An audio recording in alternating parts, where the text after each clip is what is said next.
Kita mulai dengan membaca niat maulid. Hadir di acara maulid itu harus pasang niat.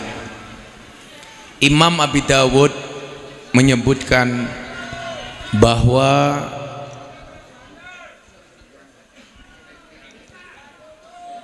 semua hadisnya Nabi Raurun cerewet itu ternyata hanya diringkas dalam 4 hadis. Yang pertama adalah innamal a'malu binniyat wa innama likulli imri'in ma nawa. Ini adalah pondasi supaya tujuannya tidak salah. Yang kedua, min husnil islamil mar'i tarkuhu ma la ya'nihi. Kebaikan seorang muslim itu meninggalkan yang tidak penting. Kenapa kita ngaji maulid? Ya karena ini penting. Yang ketiga, ini adalah caranya, undang-undangnya. Al halalu bayyinun wal haramu bayyinun. Yang halal itu jelas, yang haram jelas. Dan yang keempat adalah innallaha thayyibun la yaqbalu illa thayyiban. Allah itu maha baik dan tidak diterima kecuali hal-hal yang baik. Karena begitu pentingnya niat, mari semuanya melafalkan niat bareng saya. Bismillahirrahmanirrahim. Nawaitu an ahdura al maulida mislama nawabihi aslafun as-salihun wa biniyati ta'zimi syahri wiladatin nabi sallallahu alaihi wasallam wa biniyati ziyadatil iman wat taqwa wal mahabbah wal qurbi ilallah wa ilar rasuli sallallahu alaihi wasallam wa ila aslafina sholihin. Al-Fatihah. Bismillahirrahmanirrahim.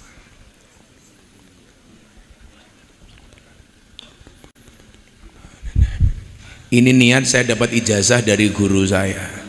Saya tanya, kenapa harus niat? Oh iya le, pengajian itu belum tentu maulid, tapi kalau maulid sudah pasti pengajian.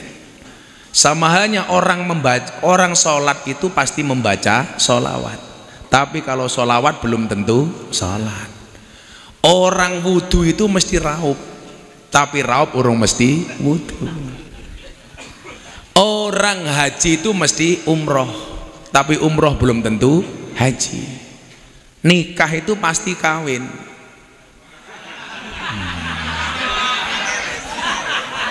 Kalau kawin belum tentu nikah.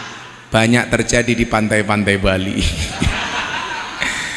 Nah, tahu kan aku pakai kacamata hitam. Nah, di situ pentingnya niat. Nawaitu niat, saya berniat an ahduro hadir. Kalau ada pertanyaan dalilnya apa? Al ikhtifar lil maulidi syarif la yahtaju ila hadisin sahih bal yahtaju ila qalbin soleh. Memperingati maulid itu tidak perlu hadis sahih pak, tapi butuh hati yang soleh. Betul? Kita mencintai orang saja nggak ada dalil, masa mencintai Nabi cari-cari dalil. Makanya dulu sempat saya bilang cukup Rokib dan Atid yang menilai amalku, cangkemmu rausah melu.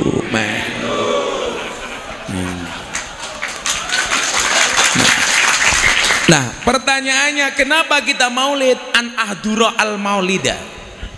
Ada dalil begini, man adzama maulidi kuntu syafi'an lahu yaumal qiyamah.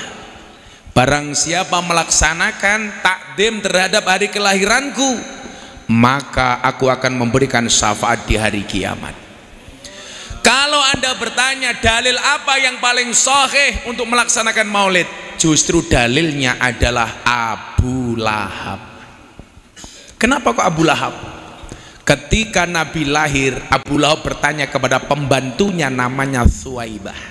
Suwaibah, itu kenapa rumahnya Siti Aminah bersinar? Keponakanmu lahir wahai Abu Lahab. Gara-gara mendengar perkataan ini, Abu Lahab bersuka cita. Suwaibah diminta datang ke rumahnya Siti Aminah, hari itu dibebaskan dari pekerjaannya. Sehingga pagi itu Suwaibah di rumahnya Siti Aminah, Abu Lahab ngopi sendiri, sarapan sendiri. Puncaknya Suwaibah dibebaskan dari hamba sahaya. Sama di sini, insya Allah saya kopinya nyari sendiri, karena belum ada.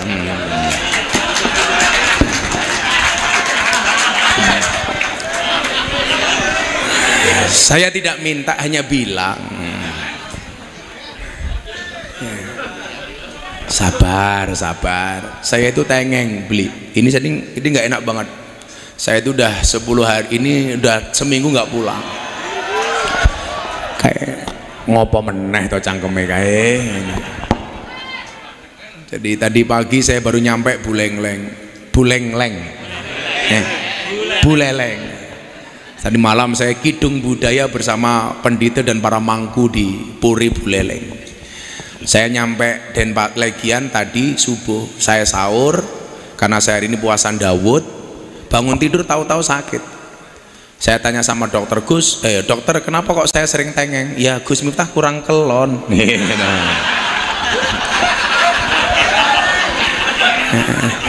Karena jarang pulang. Ini saya kalau pergi begini beli, saya baru pulang 12 hari. Besok pagi saya harus terbang ke Jakarta. Saya jam 9 memberikan ceramah di Kementerian Pertahanan bersama Pak Prabowo. Siangnya saya ceramah di Kementerian Investasi.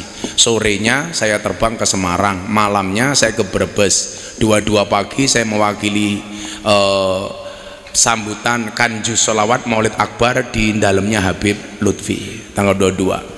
Tanggal 23 saya ke Cirebon, 24 saya pengajian sama Pak Jokowi, Forum Investor Daily Summit 2023, Forum Investor Dunia ngumpul di Jakarta, yang ceramah mesti saya.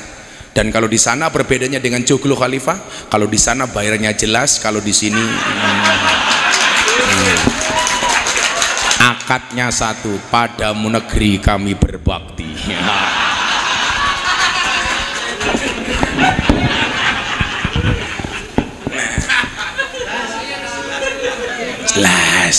jelas murah ditawar.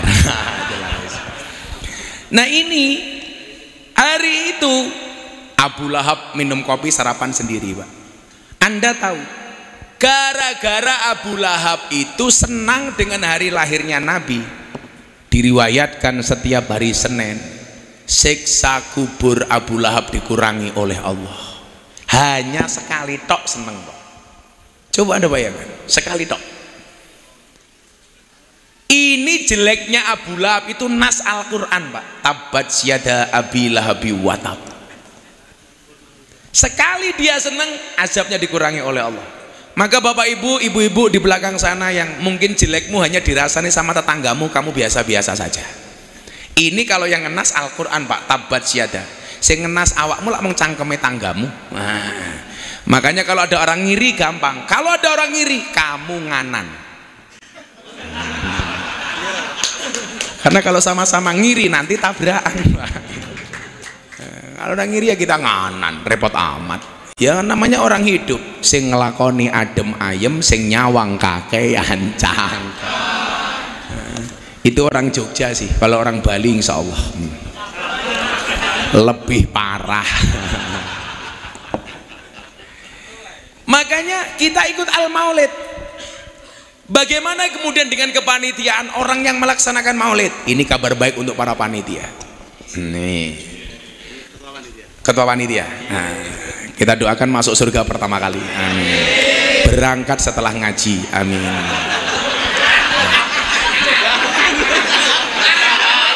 Gak bahaya tah?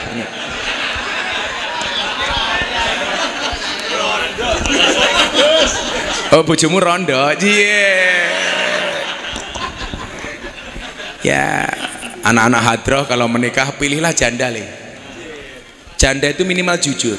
sudah tidak gadis lagi, daripada kamu nikah dengan gadis tapi rasa janda. Wah, kalau nikah dengan janda nggak ada malam pertama, adanya malam terusan. Wes tahu. Nah, disebutkan begini, man anfaqa dirhaman ta'dziman li maulidin nabi kaman anfaqa jabalan minadz dzahabi fi sabilillah. Masya Allah, jenengan nak ngerti hadis niki wis ora bakal pelit. Kenapa Pak? Soundnya kurang keras. Itulah bedanya sound system sama cewek. Sound system dimodali banyak kelihatan wujudnya, cewek dimodali banyak diambil temannya. Wah.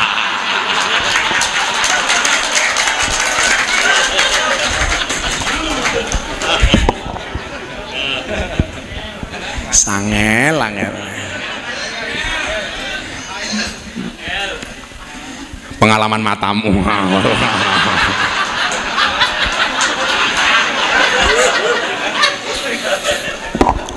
Man barang siapa angfaqo menginfakkan dirhaman 1 rupiah saja, lebih gampangnya begitulah, 1 dirham. 1 dirham untuk apa? Ta'dziman li maulidin nabi, mengagungkan atas kelahiran kanjeng Nabi.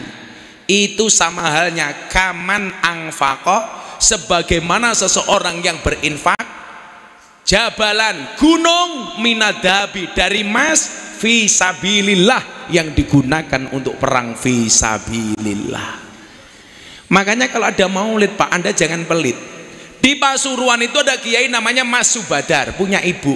Beliau mengatakan apa? Kalau ada peringatan maulid, tolong cari suguhan terbaik. Kenapa? Karena yang diperingati adalah kelahiran manusia terbaik. Cari makanan terbaik, buah terbaik, kopi tidak telat. Itu.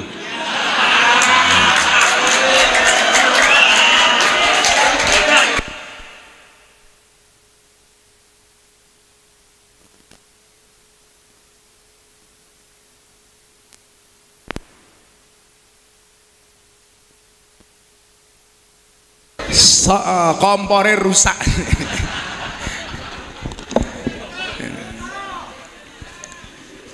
Coba kawan-kawan, ini hari Jumat, dalam surat Yasin itu ada 1 ayat keren. Nanti saya berbicara maulid tentang toleransi, tapi ini pembukaan. Coba Anda baca 1 ayat dalam Al-Quran, surat Yasin. Waja'a min aqsal madinati rajulun yas'a qala ya qaumi ittabi'ul mursalin ittabi'u man la yas'alukum ajran wa hum muhtadun. Ini ayat untuk panitia pengajian, Mbak. Loh, panitia rungokno. Waja'a, telah datang, min aqsal Madinah, dari sudut kota. Madinah di situ bukan Madinatun Nabawi, artinya kota. Siapa yang datang? Rojulun, seorang laki-laki. Yang hampir semua mufasir tidak pernah menyebut siapa nama laki-laki ini. Tapi ada mufasir yang berani menyebut nama laki-laki ini adalah Habib bin Suro An-Najjar. Pekerjaannya apa? Tukang tebang kayu. Ini. Anda tahu, begitu orang ini meninggal dunia, ditangisi oleh para malaikat, alam langit bergemuruh. Padahal dia bukan nabi, bukan wali, bukan rasul, bukan kiai. Dia tukang tebang kayu. Pertanyaannya, kenapa kok para malaikat menangis dia meninggal dunia? Ini pekerjaannya adalah qala ya qaumi tabiul mursalin. Kae ono nabi, ono rasul pengajian, ayo awake dhewe melu. Ajak ikut pengajian. Jadi dia agen pengajian. Berarti lah panitia. Gini apa mboten? Lah awakmu gawe pengajian kira-kira ajak apa ora? Panitia, Bro. Ini matinya ditangisi sama malaikat. Padahal dia hanya tukang tebang kayu. Dia membuat langit bergetar gara-gara apa? Rajinnya mengajak orang lain untuk menghadiri majelis taklim. Saya jadi ingat Habib Mundir Al-Musawwah yang punya majelis Rasulullah, almarhum al-maghfurlah. Ini kalau bikin acara di Monas Pak, yang hadir 100.000 orang. Beliau orang yang paling sering mimpi ketemu Kanjeng Nabi.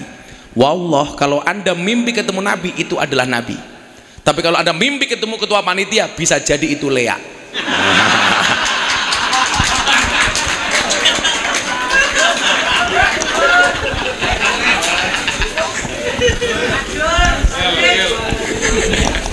Sallu ala Nabi Muhammad. Habib Mundir dulu pernah mimpi gini kan?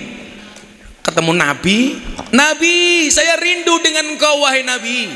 Saya pengen bersamamu wahai Nabi. Dijawab sama Nabi, Mundir, belum sekarang. Kamu besok bersamaku di saat usia kamu 40 tahun. Dan ternyata benar Pak, Habib Mundir meninggal di usia 40 tahun.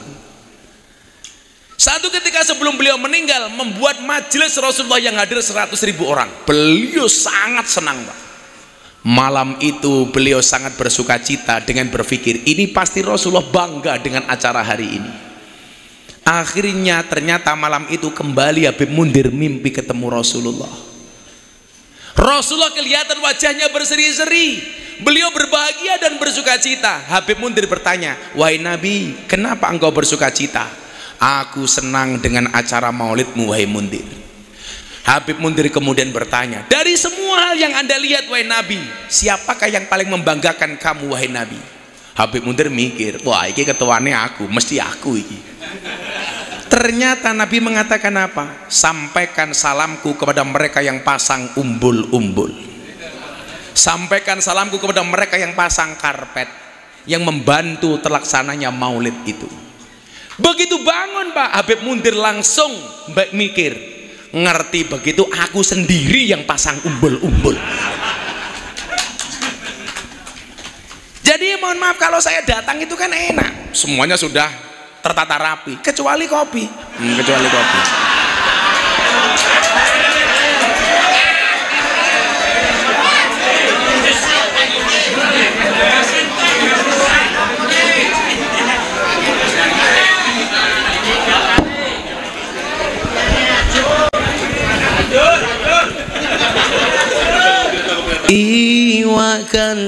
Iwak kali dipangan roti, kat mau ngaji aku radi suguh kopi.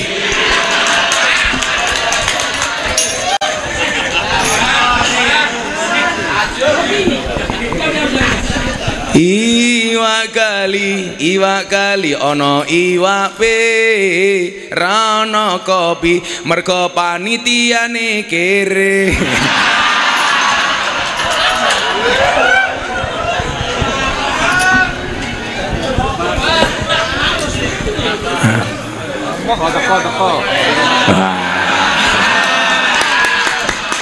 Dan akhirnya datang juga. Oh, panira kere. Oh, ya Allah, tulus mik apa? Mergo kesusu kopi ini sewangit ya.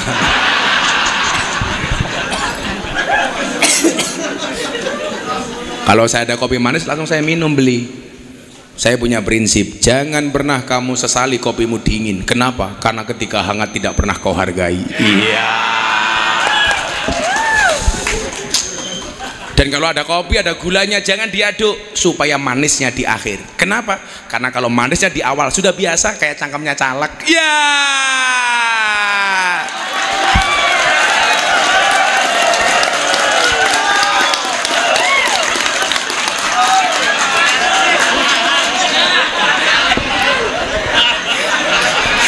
Ternyata caleg kabeh iki lho ya Allah.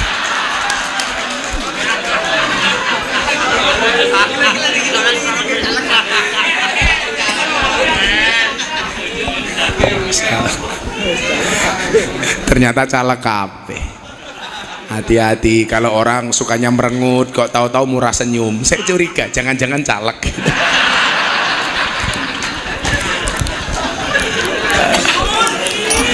Ya Allah. Uangnya ya teko.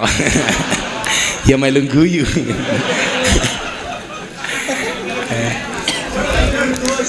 Nggak ngerti NU, tahu-tahu pakai peci NU.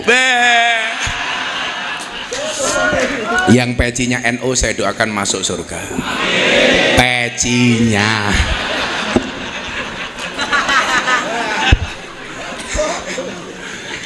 Sallu ala Nabi Muhammad. Sehingga nyuwun sewu,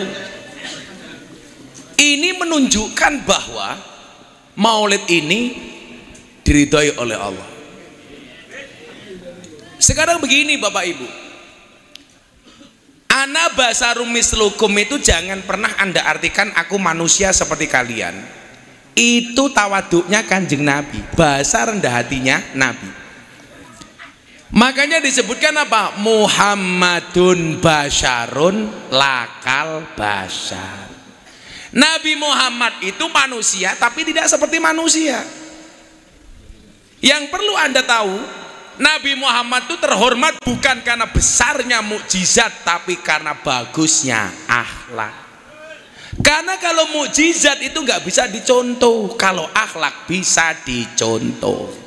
Satu hal, Muhammadun basarun lakal basar, manusia tidak seperti manusia. Kita ini kan terbuat dari apa Pak? Tanah. Nabi Muhammad itu tidak 100% terbuat dari tanah. Buktinya apa Gus? Ayo kita buka sejarah. Nabi itu kan jumlahnya berapa? 124.000 nabi. Hadis riwayat Ahmad dan Baihaqi. Syekh Albani mengatakan hadis ini sahih. Saya itu ada hadis dhaif pun saya masih berani pakai. Kenapa?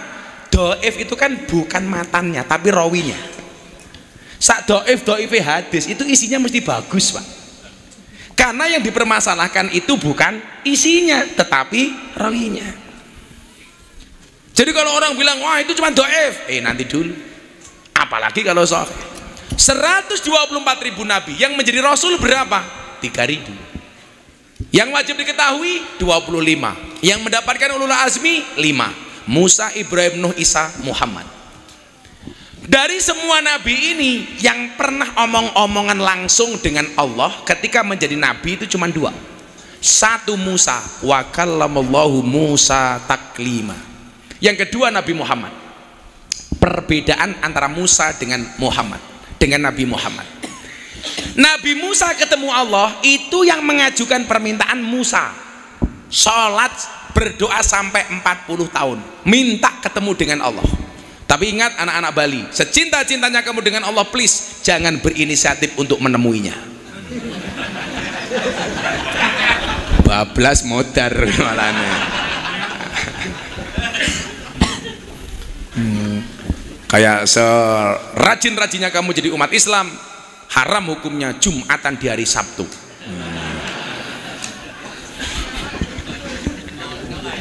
Jumatan di hari Sabtu kok goblok men, sesat. Nabi Musa itu berdoa 40 tahun Pak. Pelajarannya apa? Yang pertama, Musa saja yang nabi doanya baru diijabah 40 tahun. Lah kita yang bukan siapa-siapa maunya setiap berdoa langsung diijabah. Kan kurang ajar Pak. Lah iya, kelasnya sholatnya cuman mat kolamcing, sholat komat sholat, rampung sholat, dongone diangkat, mat kolamcing komat teko salam pelencing. Komat sholat, rampung sholat, tangannya diangkat, dongone singkat. Ya Allah, kau tahu yang ku mau. Amin.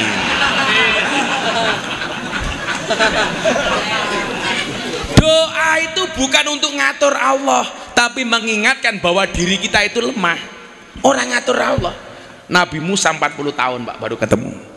Itu yang sholatnya rajin. Lah kita subuh ketiduran, duhur asar sibuk pekerjaan, maghrib di jalan, ngisa kecapean, begitu bangun tidur nulis status WA, ya Allah mudahkanlah urusanku.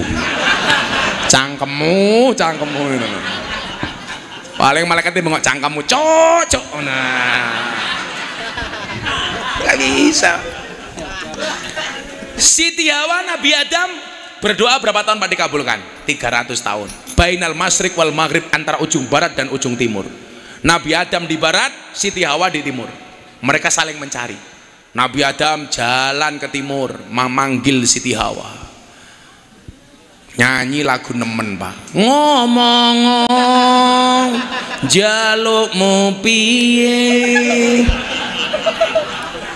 Siti Hawa nyari Adam sambil nyanyi, sayang apa kowe krungu. 300 tahun Pak. Sejarah manusia pertama kali puasa itu Nabi Adam. Nabi Adam keluar dari surga kan menjadi manusia biasa. Di surga apa-apa serba ada, kalau makan pengen makan, apa-apa minum tinggal minum. Ini begitu turun Pak, dia mengajarkan kepada kita untuk ikhtiar. Akhirnya Nabi Adam diajari membuat roti sama malaikat Jibril. Begitu rotinya jadi mau dimakan, dilarang sama Jibril, ngenteni matahari terbenam. Itulah manusia pertama kali yang puasa di muka bumi, Nabi Adam. Begitu maghrib mau buka, rotinya gelundung, dikejar sama Adam. Kemudian ditegur sama Jibril, seandainya kamu tidak mengejar roti itu, Allah pun telah menjamin hidupmu. Mila awake dhewe ngalor ngidul golek panganan kuwi ya mbiyen gara-gara Nabi Adam ngejar panganan. Mila kelase wong Bali ya pengajian niate golek pangan.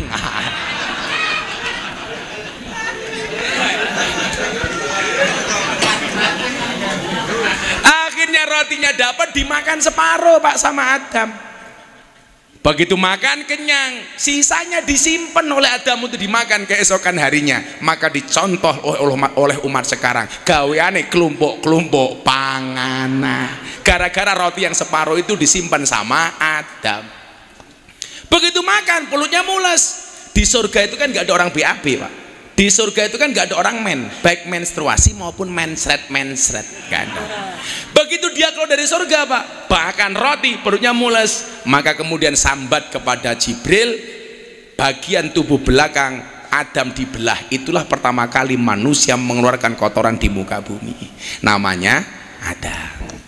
Ketika dia makan, ingat istrinya Hawa bagaimana? Dijawab sama Jibril, Hawa uripe kepenak karena dia berada di pinggir lautan. Makanya kalau perempuan itu lebih dimanjakan dibandingkan laki-laki, wajar Pak. Nabi Adam kon rekoso, Hawa di pinggir lautan, nyari ikan tinggal makan. Maka itulah kenapa sekarang perempuan harus dimanjakan Pak. Maka saya selalu mengatakan, membahagiakan perempuan cukup dengan 70 cara. 1 shopping, sisanya 69.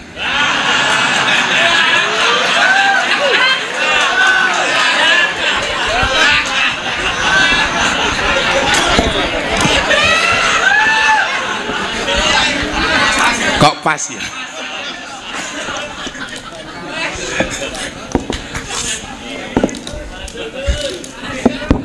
Perempuan itu kan hobinya cuma 3, ngemil, ngemol, ngomel. Itu. Dan cewek paling benci dengan cowok dengan 3 tipe: otak kosong, omong kosong, dompet kosong. Nabi Musa itu 40 tahun Pak, balik ke Nabi Musa. Lalu cerita ke Nabi Adam, dua ini Pak, sampai pertemuan 300 tahun kok. Berarti pengajian ini minimal butuh 300 tahun Pak.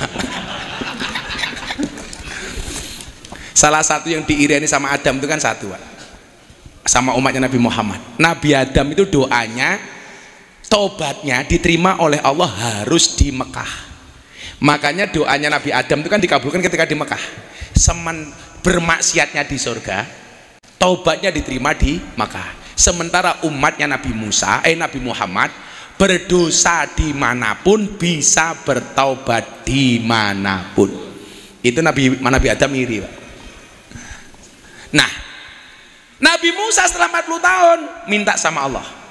Kalau Nabi Musa ketemu sama Allah itu karena minta, Nabi Muhammad karena diundang. Beda Pak hitungannya Pak. Kalau saya datang ke Joglo Khalifah minta sama diundang, hitungannya beda Pak. Hitungannya beda.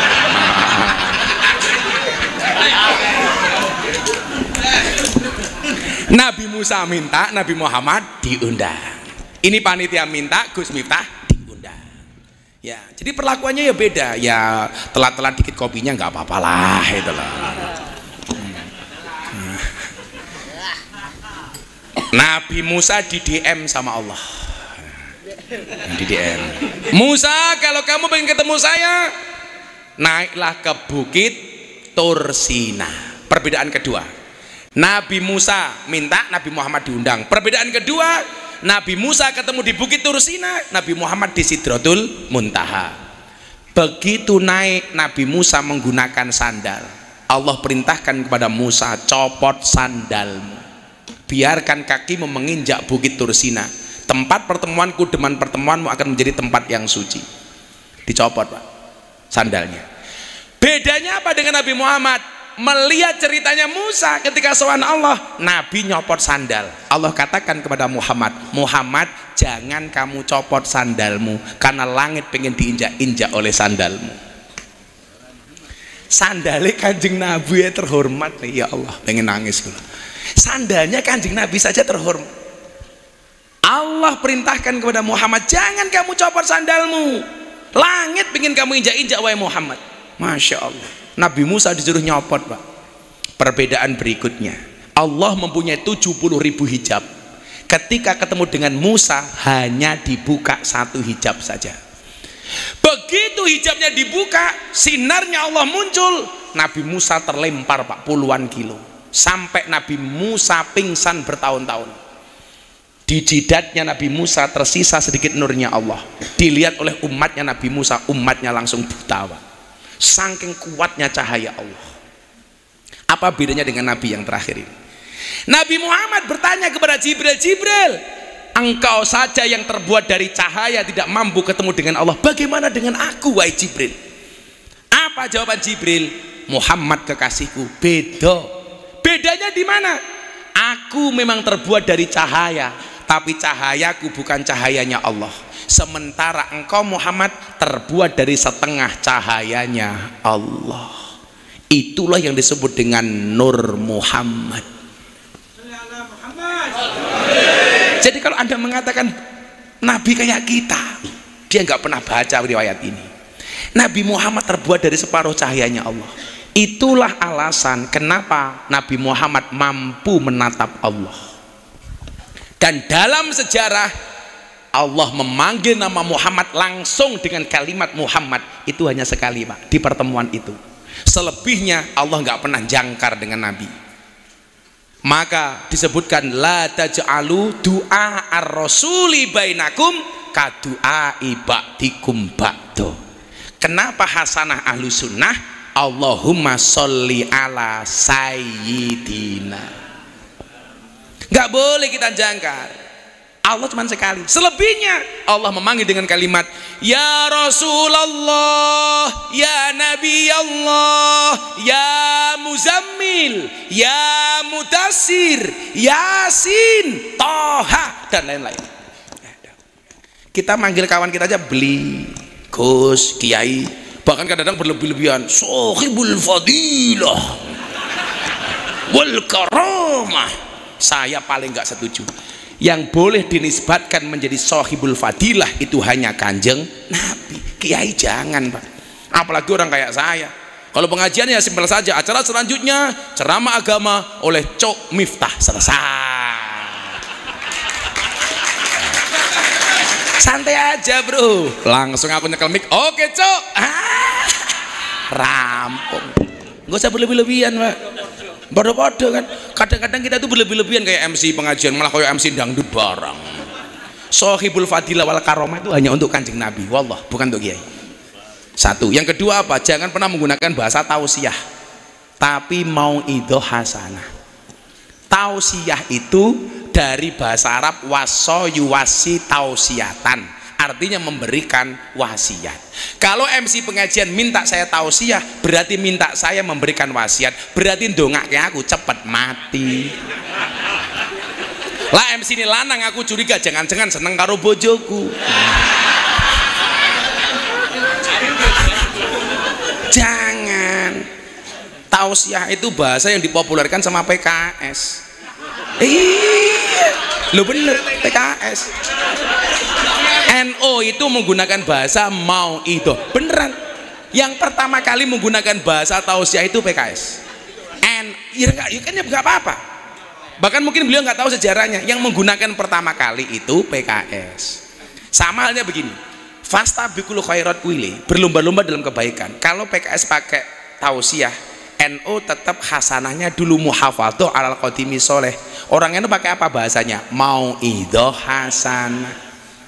Dalilnya apa? Ud'u ila sabili rabbika bil hikmah. Jadi maksud saya fastabiqul khairat itu berlomba-lomba dalam kebaikan, menjadi yang terbaik di posisi masing-masing. Contoh, PKS sama Muhammadiyah itu bikin TPA TPG. NU itu punya madrasah diniyah. PKS Muhammadiyah silahkan pakai TPA TPG. Goblok NU melu-melu. Ayo. Loh. Ayo.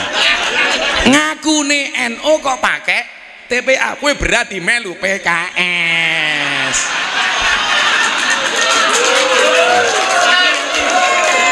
Menjadi yang terbaik yuk PKS, ayo kue nganggo TPA TPG, NU tetap madrasah diniyah. Contoh, Iqra. Iqra itu buatan siapa? Kiai As'ad Umam Muhammadiyah, Jogja, Kota Gede. Itu dipakai Muhammadiyah. NU punya namanya turutan. Metode ngajinya Al-Baghdadiyah. Lah goblok NU melu-melu nganggo Iqra. Halo.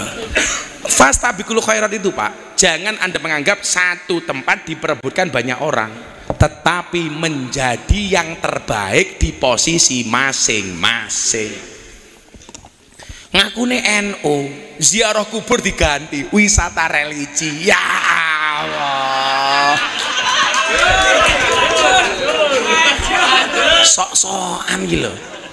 Tetap saja ziarah kubur, karena kuntu nahaitukum an ziyaratil kubur fazuruha, ziarah Pak.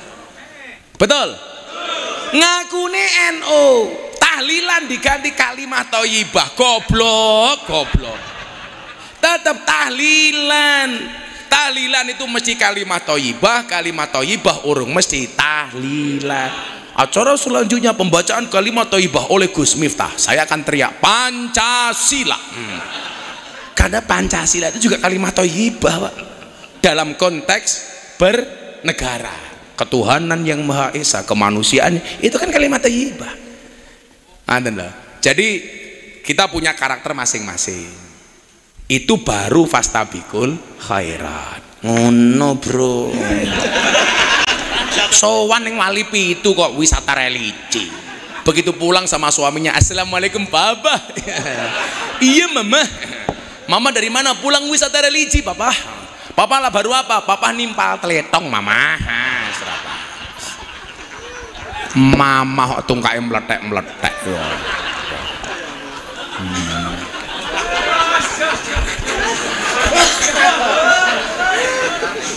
La tajalu du'a ar-rasuli bainakum ka du'a ibadikum ba'dah. Jangan jangkar sama Nabi ini. Kita ketemu orang Bali Mangku, tapi yang paling hebat itu mohon maaf, yang menguasai dunia hari ini adalah orang Bali. Buktinya apa? Semua produk di dunia yang membuat namanya Made. Madein mana? Ya kan? Coba kalau Anda lihat barang-barang iPad Made in Cina. Pokoknya Made pokoknya semuanya. Saya kemarin ketemu Ide Pandito di Buleleng, saya dikasih nama. Ide, saya dikasih nama Bali siapa? Gus Miftah Emanuel Gede. Iya.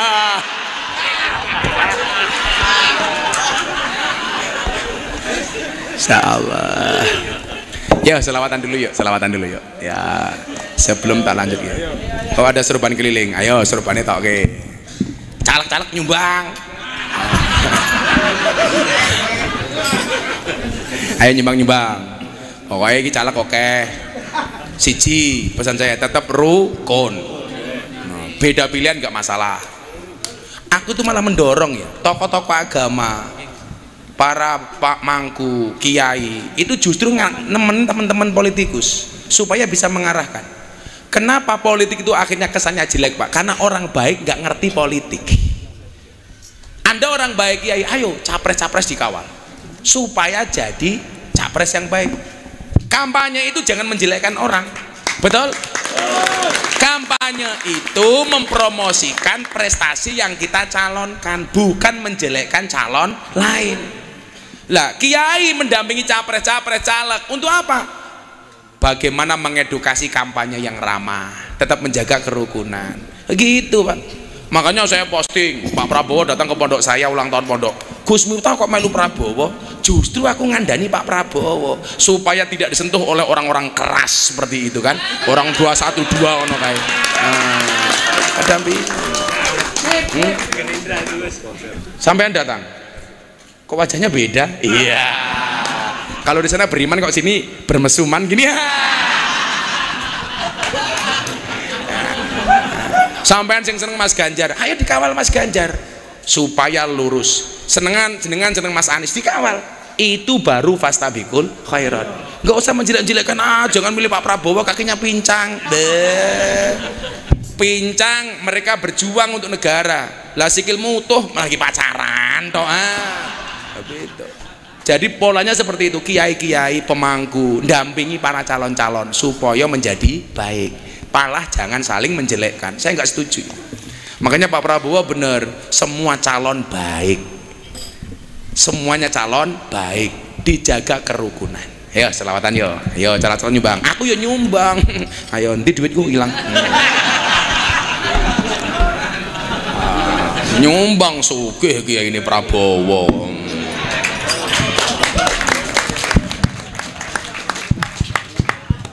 Yaudah, saya sumbang $200 Singapura ya.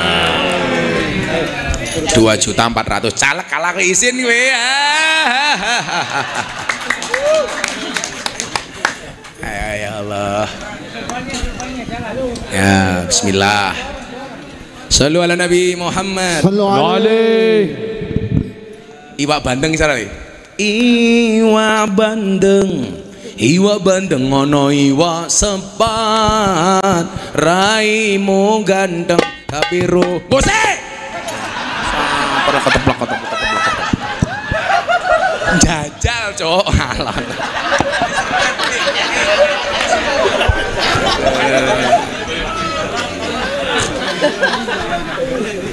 Ayo awakmu yo. Allahumma salli wa sallim ala sayyidina wa maulana Muhammadin adada ma fil millahi salatan daimatan bidawami mulkil. Bareng-bareng sedaya. Allahumma salli wa sallim ala sayyidina wa maulana Muhammadin adada ma fil millahi salatan daimatan bidawami mulkillahi. Sapa ora? Dong pora? Lha wis nyekel atur lemune ya Allah. Iso apa ora le? Ora iso. Lah medasku iki. Wis diganti anak soleh, anak soleh. Alamate. Alamate bojo kala iku papat. Iso ora? Alamat anak soleh kan sih. Apa tak ngopi dhisik? Alamate anak soleh iku papat, petani mukmin anut ing syariat ganti lisane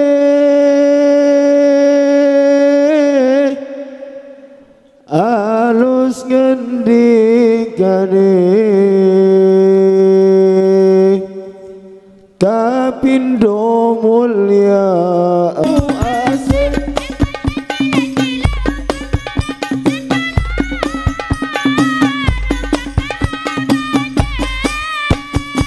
kaping telu asing bocah cilik-cilik uga marang sedulur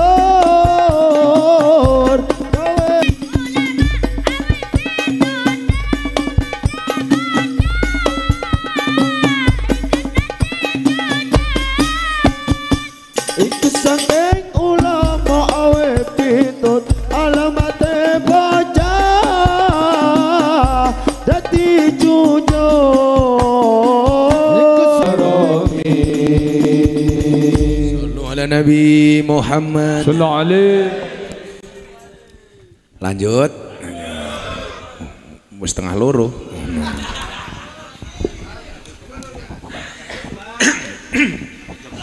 Satu jam lagi. Ora urun ngatur-ngatur. Lha gitu wengeng nggih, ra enak belas kula niki jan ngene kok ngene lara banget. Oh, saya nggak ada kolesterol, Pak. Masuk angin yang akut. Masuk angin. Kalau soal fisik, wow, jangan tanya. Olahraga saya kenceng, Pak. Puasa saya masih rutin. Saya puasa Daud dari 2016 sampai sekarang. Saya ngurangi nasi, ngurangi gula, macam-macam normal, Pak. Kurangnya cuma satu, kelon. Neng pinggir pantai oke, sumur, susu dijemur. Kan dawuh Kanjeng Nabi, ya Ali la tajbi'in nadhrah fa inna lakal ula wa laysa lakal akhirah.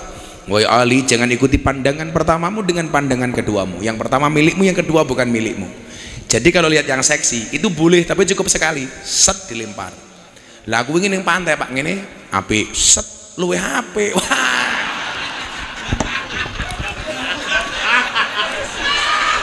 Mau mendasku aku ngono. Untung kacamata saya hitam sehingga mata saya mendelik tidak kelihatan.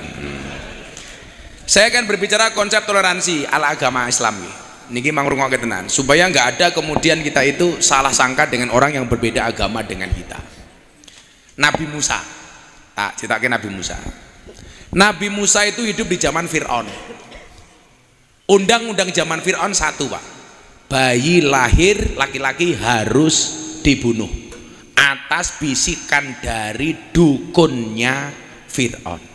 Jadi Fir'aun itu sangat percaya dengan dukun. Jadi kok ada orang kita percaya dengan dukun, saya curiga jangan-jangan cucunya Fir'aun. Oh, tenan.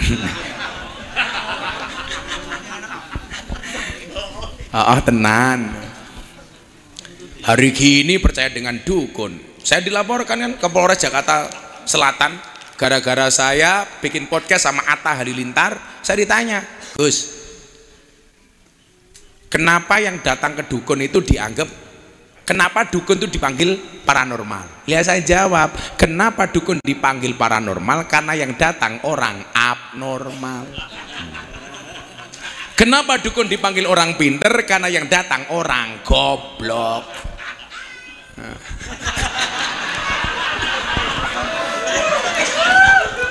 Kalau memang dukun itu bisa, Pak, seharusnya istrinya dukun tuh paling cantik. Wong pekerjaannya dukun menjual pelet dan pengasian. Tapi faktanya banyak dukun yang istrinya cangkemnya merongos. Gak bisa. Wong ya teko. Nah, dukunnya Fir'aun itu teriak, Fir'aun, kalau kamu pengen kerajaanmu aman-aman saja, kalau ada bayi lahir laki-laki kamu cari bunuh. Fir'aun percaya, Pak. Itu bedanya dengan jahiliyah. Kalau jahiliyah yang dibunuh bayi perempuan. Jadi kalau Fir'aun tutut selamat, titit mati. Nah, kalau zaman jahiliyah titit selamat, tutut mati. Kalau zaman jahiliyah kenapa yang dibunuh perempuan? Karena perempuan dianggap boros. Ketoke ini kena. Karena perempuan takdir lebih boros, Pak. Buktinya apa? Meninggal saja, Pak. Kain kafan perempuan jauh lebih tebal dibandingkan laki-laki. Sudah mati saja masih boros. Tapi ingat wahai para laki-laki, nggak ada istilah cewek matre, yang ada cowok kere. Ya. Makanya Nadroh ingatlah, tutuplah wajah jelekmu dengan bagusnya rekeningmu.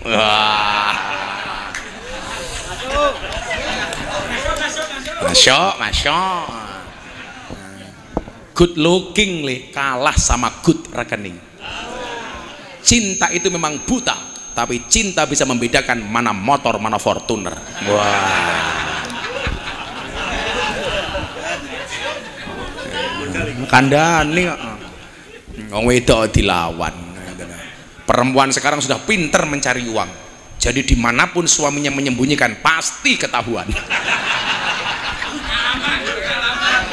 Boleh, itu saya beda Pak, itu saya tak tinggal ngaji sebulan 20 hari cukup saya kasih ATM, tapi tidak saya kasih nomor PIN-nya. Yang perlu diingat, perempuan itu hatinya seperti rekening bank, maksudnya nggak mungkin berbunga kalau nggak ada saldonya. Iya.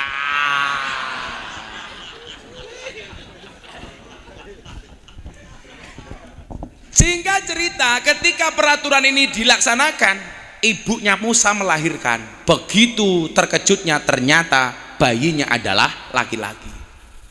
Mendapatkan firasat, bayi Musa akhirnya dihanyutkan ke sungai, mendarat di belakang kerajaan kerajaan Fir'aun.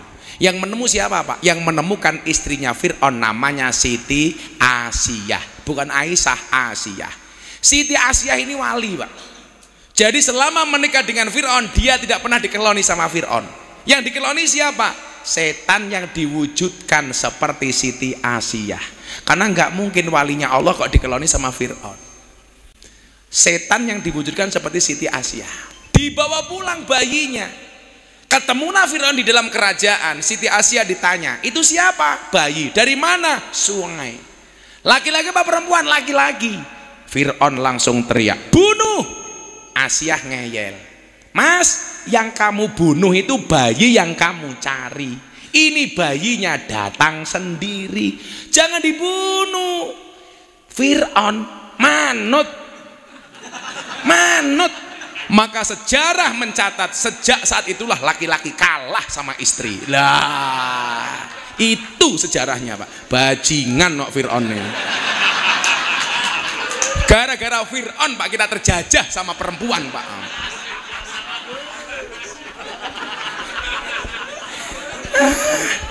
Rumangsamu sak pinter-pinter kiai diketak bojone goblok dadak tak kandhani.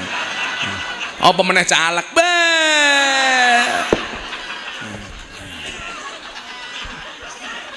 Tapi hati-hati kalau mbak-mbak dinikahi sama politisi. Saya khawatir tetap perawan, janji dicoblos tapi nggak pernah dicoblos. Ya.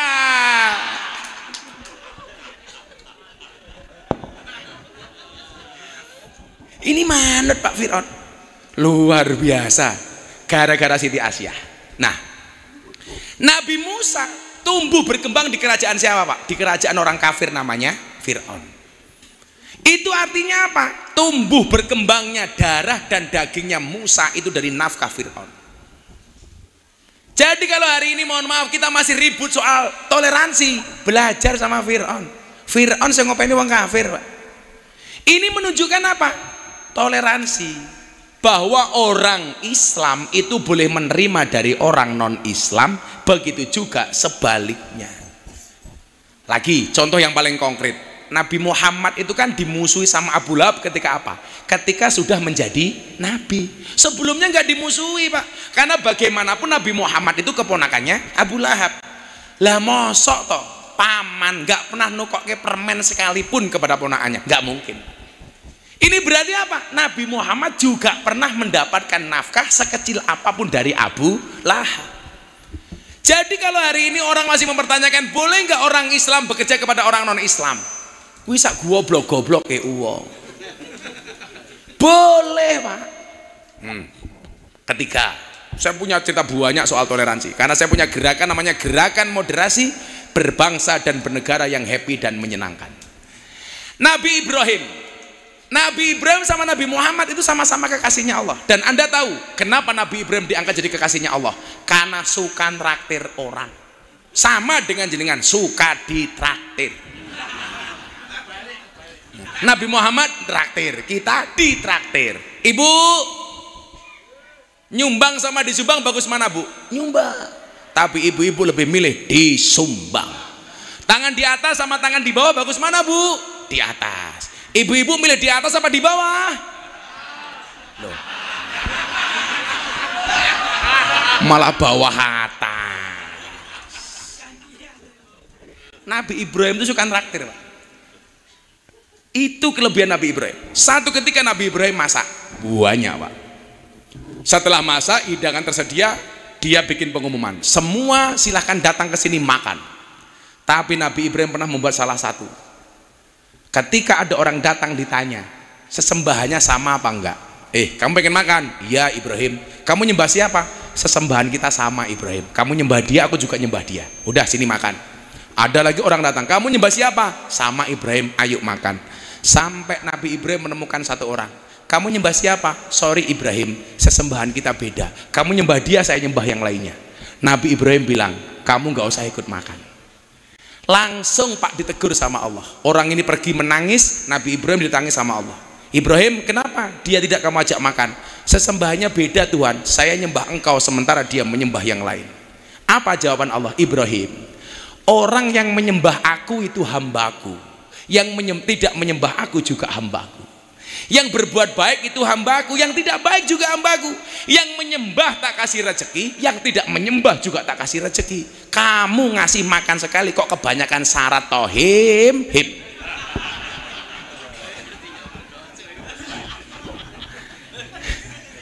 Akhirnya apa?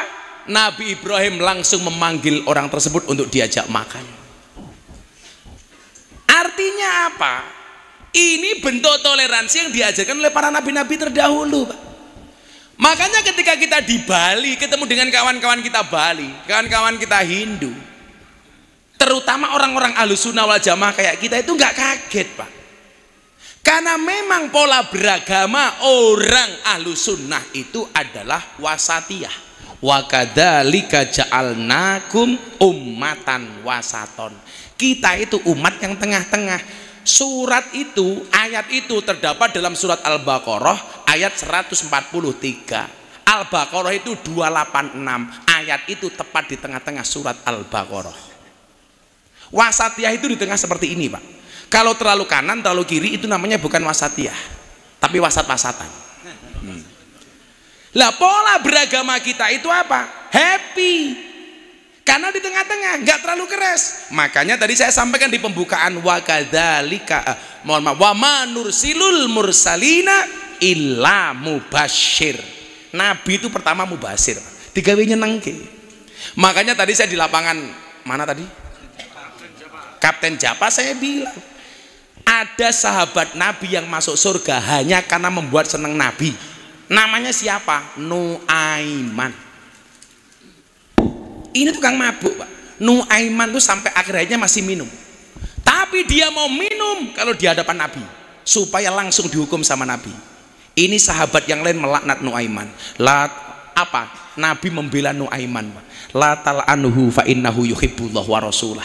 Kamu jangan melaknat Nuaiman. Bagaimanapun dia mencintai Allah, mencintai Rasulullah.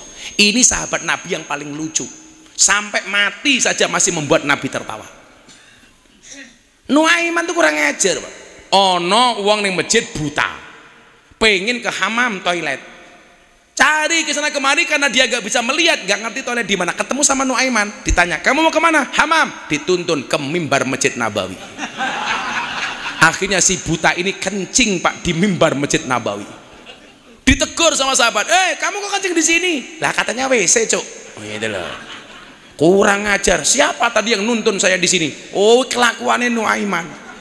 Langsung si buta ini mencari Nuaiman sampai 2 jam nggak ketemu, Pak. Nuaiman datang lagi. Dia nggak tahu kalau yang datang Nuaiman. Ditanya si buta, kamu nyari siapa? Saya nyari Nuaiman, mau saya pukul kepalanya. Sama Nuaiman dituntun. Ayo saya tunjukkan di mana Nuaiman. Dibawa kepada Sayyidina Utsman yang sedang sholat, Pak. Digebuki karo si buta ini. Orang-orang di masjid mikir mau nguyuh ning mihrab, saiki ngebuki Utsman nih kelakuane Nuaiman nih. Nabi cinta, Pak, sama dia. Coba. Satu saat Nabi Muhammad menerima delegasi dari banyak negara pengen belajar Islam, bawa unta bagus-bagus. Ini sahabat nunggui unta-unta tamu. Sahabat ada yang bilang, ada enggak yang berani motong untanya tamu ini? Yang berani Nuaiman, Pak, dipotong, Pak, untanya. Begitu keluar tamu sama Nabi, bingung, untone wis modar. Ditanya, ini siapa yang motong? Nuaiman. Dicari sama Nabi sama sahabat sampai ke perbatasan kota Madinah. Nuaiman akhirnya ketemu dengan sahabatnya Nabi di situ. Dia mengatakan, tolong kalau saya nanti dicari Nabi, dicari orang, tolong bilang saya nggak ada. Nuaiman masuk sumur. Akhirnya Nabi datang ketemu sama sahabatnya. Kamu lihat Nuaiman apa enggak? Sahabatnya bingung. Mau dijawab janji sama Nuaiman, nggak jawab. Kalau nggak dijawab yang tanya Nabi, ayo modar aku ya. Akhirnya sahabat ini menjawab, Pak, saya tidak tahu Nabi, tapi tangannya sambil nunjuk sumur. Begitu dibuka, ternyata Nuaiman sedang ditutupi kain di atas kepalanya, dibuka sama Nabi, wajahnya dalam keadaan berdebu. Diangkat sama Nabi, Pak, dilap sama menggunakan tangannya Nabi sendiri, Pak. Begitu sayangnya Nabi dengan Nuaiman. Padahal gaweane ngelomboni kalau kata orang Jawa. Bagaimana enggak, Pak? Pagi-pagi bawa sarapan ke Nabi. Ayo Nabi kita makan sama penjual makanan. Makanlah Nabi bersama Nuaiman. Selesai makan, Nuaiman pergi. Nabi tanya, Nuaiman kok enggak kamu bayar? Apa jawaban Nuaiman? Apa pantes masa umat bayarin Nabi? Itu Nuaiman. Nabi sedih karena beliau manusia biasa. Nuaiman pengen membuat Nabi bergembira. Nuaiman tahu Nabi itu paling suka dengan makan dengan daging kambing. Nabi itu paling suka makan daging kambing, Pak. Maka saya bilang hewan terbaik di muka bumi itu domba. Buktinya apa? Nabi Ibrahim memotong leher Ismail diganti dengan seekor domba, bukan unta, Pak. Ini menunjukkan bahwa domba itu adalah hewan terbaik. Tapi mau domba, mau kambing, mau sapi, mau unta, persamanya satu. Kalau dibuat korban pasti jenis kelaminnya jantan. Kenapa bukan betina? Soalnya kalau betina jangankan berkorban, mengalah saja tidak mau.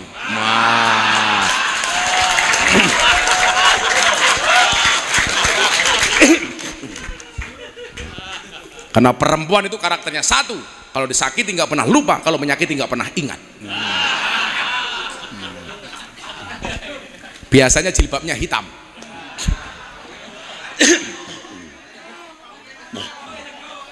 Ini Nabi sedih, akhirnya Nuaiman ke pasar, Pak. Tapi sebelum saya lanjutkan ya, Nabi itu kalau makan kambing motong sendiri, yang dimakan kaki depan bagian kanan, sampil depan bagian kanan. Ketika dites sama medis hari ini, ternyata sampil depan bagian kanan itu yang paling rendah kolesterol. Tapi bocah adroh nggak usah neko-neko, diundang akikoh tanya, ini kaki depan bukan, gebuk cangkemmu kok. Dewi lemune cah ku ya Allah. Sawak kok weteng kabeh to lele. Kamu jangan gemuk-gemuk. Cowok itu kalau perutnya besar biasanya burungnya kecil.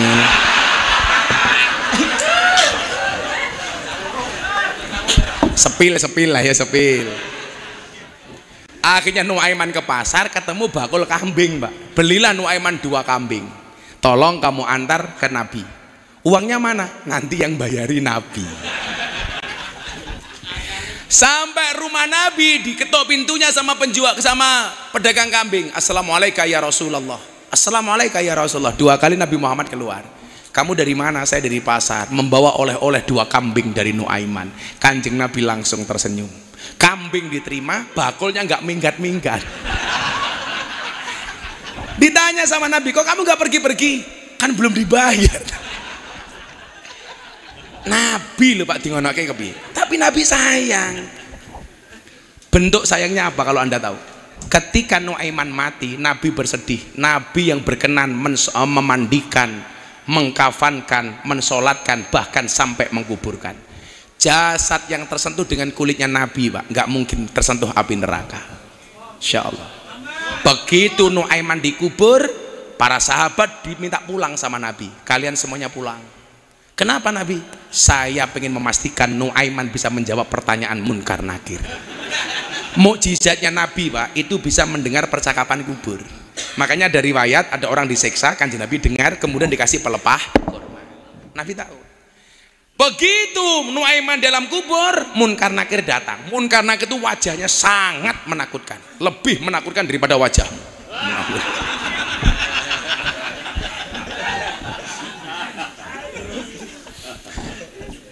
Kalimat pertama yang keluar dari munkar nakir apa Bapak Ibu? Assalamualaikum ya ahlal jannah. Masya Allah. Orang yang suka membuat Nabi tertawa dipanggil sebagai calon penghuni surga. Dijawab sama Nuaiman, waalaikumsalam. Nabi mulai mendengarkan percakapan Nuaiman dan munkar nakir. Nabi itu kan, mohon maaf, malaikat itu kan SOP Pak. Ya pertanyaan standar toh. Tanya Nuaiman, ya Nuaiman, man rabbuka? Siapa Tuhanmu? Dijawab oleh Nuaiman, Allahu Rabbi. Nabi mendengarkan. Pertanyaan kedua, hei Nuaiman, man nabiyuka, siapa nabimu? Nuaiman bengok. Gak salah pertanyaannya. Merasa dekat dengan Nabi kok ditanya nabimu sopo, kan goblok. Mikirnya begitulah kira-kira. Kira-kira begitulah. Karena malaikat itu SOP, pertanyaannya sama yang kedua kalinya. Hei Nuaiman, man nabiyuka? Kan SOP, Pak. Nah, si Nuaiman kembali menjawab, kamu gak salah tanyanya. Kok aku mau takoni siapa nabiku?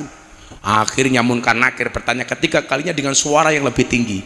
Hei Nuaiman, man nabiyuka? Dijawab sama Nuaiman, jangan keras-keras, orangnya masih di atas kuburan itu loh. Mendengar jawaban Nuaiman, Pak, Kanjeng Nabi tersenyum, bahkan kelihatan gigi rahangnya. Coba Nuaiman tuh masih mampu membuat Nabi bahkan sudah di liang lahat, Pak. Iso gawe guyu. Makanya besok jenengan gitu Kiai, mendino ngurusi pengajian. Kok ditanya Munkar Nakir, "Hei Kiai, man rabbuka?" Jawaban, "Kamu nanya." Iya buk malaikat.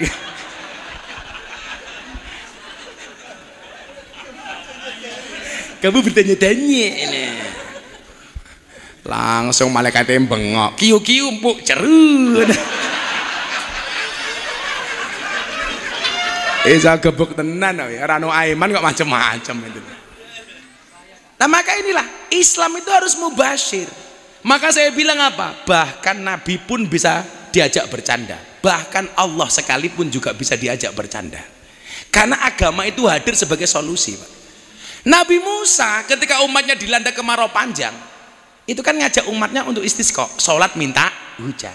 Kalau istikharah beda le, sholat pilihan. Kalau kamu punya pilihan janda apa gadis, nikah dengan siapa, kamu istikharah. Tapi ingat, sebelum kamu istikharah, yakinkan dua-duanya mau sama kamu. Nah, yang menjadi problem sudah istikharah nggak ada yang mau.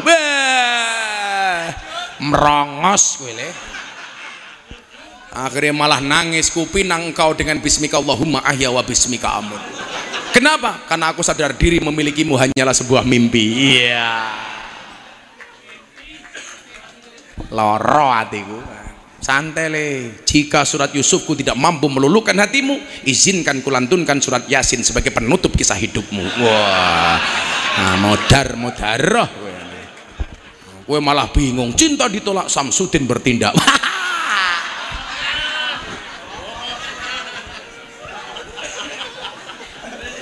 Nabi Musa istisqa, Allahu Akbar 3 kali, Pak, nggak turun hujan. Akhirnya Nabi Musa matur, Gusti, sudah 3 kali kita istisqa, kenapa nggak turun hujan? Allah jawab, Musa, nggak mungkin aku turunkan hujan kepada kalian, karena ada umatmu yang tidak rukun, tidak akur. Makanya saya bilang, ayolah, rahmatnya Allah itu nggak akan turun, Pak, kepada orang yang tidak mau rukun. La tadkhulunal jannata hatta tu'minu wa la tu'minu hatta tahabu. Harus mahabbah, Pak. Beda partai iki rapopo. Kalau gini kan repot, Pak. Ngumpul ke kiai di musim pemilu itu lebih susah daripada ngumpul ke tukang mabuk, Pak. Bener, tukang mabuk sak botol, mabuk bro. Oke. Lah kiai, ya Allah, kiai PKB karo kiai PDI ora mungkin iso bareng, Pak. Gitu lah. Serepot itu, Pak. Repot. Ayo rukun gitu. Beda capres hujate kayak seperti itu, ora apa-apa lah. Nggak usah kemudian kita menghina capres lain. Pak Prabowo nggak punya istri kok nyalon presiden. Coba ingat ya, istri itu bisa menjadi support terbaik bagi suami, tapi juga bisa menjadi penghancur terhebat untuk suami. Buktinya apa penghancur terhebat? Sambo, Cok. Ayo kowe. Nggak bahaya, ora cah kendel kok. Loh faktanya kan, istri itu bisa menjadi support sistem terbaik untuk suami, tapi juga bisa menjadi penghancur terhebat untuk suami. Kan begitu, Pak. Support sistem terbaik Siti Khadijah, support system untuk Kanjeng Nabi. Dia seorang saudagar kaya raya, masak sendiri, makanan Nabi diantar ke Gua Hira sendiri. Padahal dia kaya raya, Pak. Pembantunya banyak, nggak nyuruh pembantunya, Pak. Coba ibu-ibu sekarang kaya sedikit, alah-alah kabeh pembantu tak kandani. Makan suami pembantu, pakaian suami pembantu, kopi suami pembantu, ngeloni suami. Ya kamu boleh kaya Bu, tapi jangan semuanya pembantu. Duwe anak, anaknya susoke pembantu, mbokne senam sato doa. Kere itu loh. Jangan. Support sistem Pak Siti Khadijah, tapi juga penghancur terhebat. Buktinya banyak pemimpin yang hancur gara-gara istri. Coba di Sumatera Utara, Kapolres istrinya pamer uang, dicopot dari jabatannya gara-gara kelakuan istri. Di Probolinggo istrinya membentak pramuniaga, dicopot dari jabatannya gara-gara istri. Lah mosok kalau gagasan itu ya tarung-tarung, tapi gagasan, jangan menjelek-jelekkan. Nah, nyuwun sewu, akhirnya Nabi Musa diminta sama Allah, diperintah, kalau kamu pengen aku menurunkan air hujan, syaratnya dua. Satu, jadikan umatmu umat yang rukun. Ini pemilu Pak, ujian dari Allah. Kalau bangsa Indonesia bisa rukun walaupun beda pemilihan, Indonesia akan mendapatkan Indonesia emas. Amin. Tapi kalau kita berantem hanya gara-gara beda caleg, beda capres, hati-hati, rahmat Allah akan jauh. Contoh paling sederhana, saya pengen ngundang Anda yasinan di rumah saya selamatan. Kok saya mau masuk rumahmu kamu berantem sama istrimu, kira-kira saya jadi masuk apa enggak? Enggak. Itu sama hanya sahabat pengen curhat sama Umar, istrinya galak. Ternyata begitu masuk rumahnya Umar di halaman, Umar sedang diomeli sama istrinya. Sahabatnya langsung pulang, ditegur sama Umar, kenapa enggak jadi masuk? Sudah ketemu jawabannya Umar. Ternyata istrimu lebih galak dibandingkan istriku.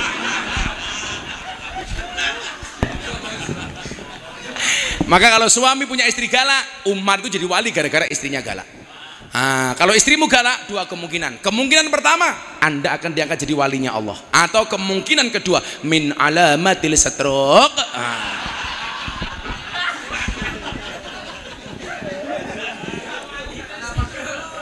Tapi kalau Anda punya istri galak, saya yakinkan di akhirat besok insya Allah siksamu akan dikurangi oleh Allah.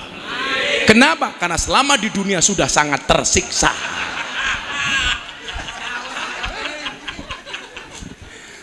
Yang kedua apa? Musa, kamu cari wali Allah namanya Barok. Musa kaget, aku ki nabi kok golek wali ki ngopo? Njaluk donga karo Barok. Nabi Musa tanya, kenapa Tuhan harus Barok? Innahu yudhikuni fil yaumi salasa marrat. Karena Barok itu bisa membuat saya tertawa sehari minimal 3 kali. Ya Allah, Allah bisa diajak guyon bro. Akhirnya Nabi Musa mencari Barok, ketemu. Kamu Barok waliullah? Iya. Kamu Musa kalimullah? Iya. Akhirnya Barok, kamu berdoa.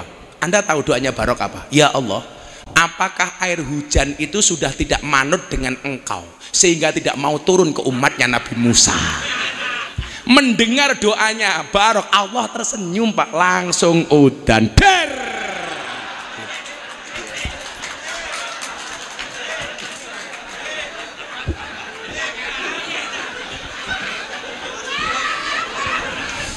Ujian. Coba kesimpulannya apa? Orang dongo santai itu boleh, yang penting jaga adab, yang penting jaga etika. Barok doning guyu Allah li mila ngono bocah-bocah jomblo, ya Allah, jika dia jodohku, ridhoilah ya Allah. Namun jika dia jodoh orang itu adalah aku ya Allah.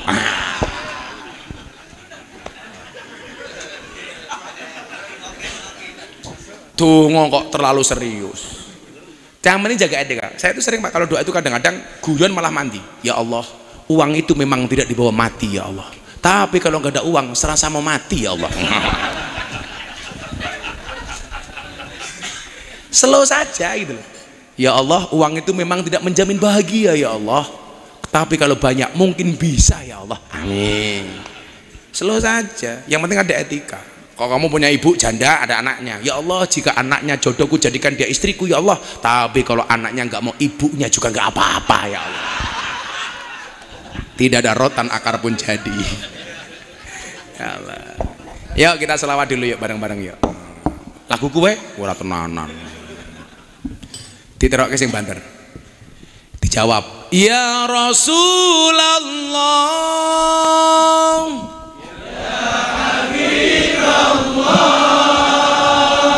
ya Rasulullah, ya Habiballah, Muhammad ibni Abdillah Muhammad ibni Abdillah Muhammad ibni Abdillah Muhammad ibni Abdillah. Semua flash HP-nya dihidupkan, kita buat bersinar Bali malam hari ini dengan sholawat kita. Yuk, semua flash HP-nya diangkat, lampunya dimatikan, kalau nggak bisa ketua panitianya dimatikan saja. Ayo HP diangkat, kita sholawatan yuk. Matiin lampu, atau kalau nggak dipukul saja itu biar cepat.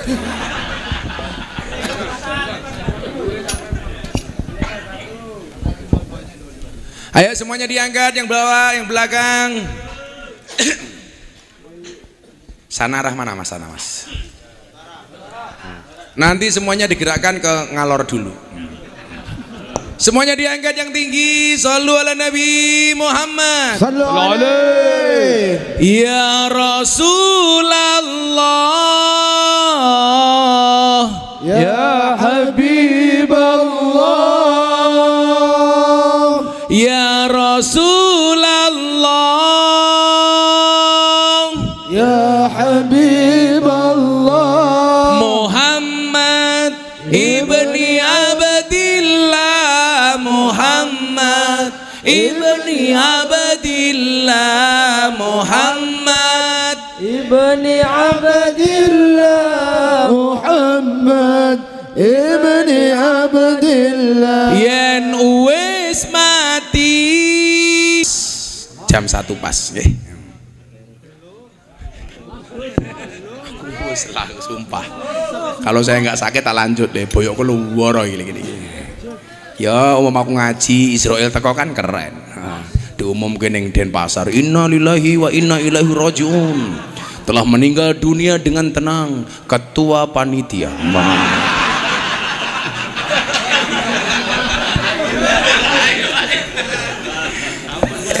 Enggak bahaya. Rasa wedi mati ki syarat aku kudu tuwa. Sampai umurnya berapa? 49, saya 42. Mati syaratnya tidak harus tua. Makanya Pak siapa namanya? Pak Ustadz Qasim lebih tua daripada Gus Mir. Nah, bisa jadi yang mati Ustadz Qasim dulu. Tapi kita doakan Ustadz Qasim panjang umur. Jadi orang sedunia mati Ustadz Qasim hidup sendiri.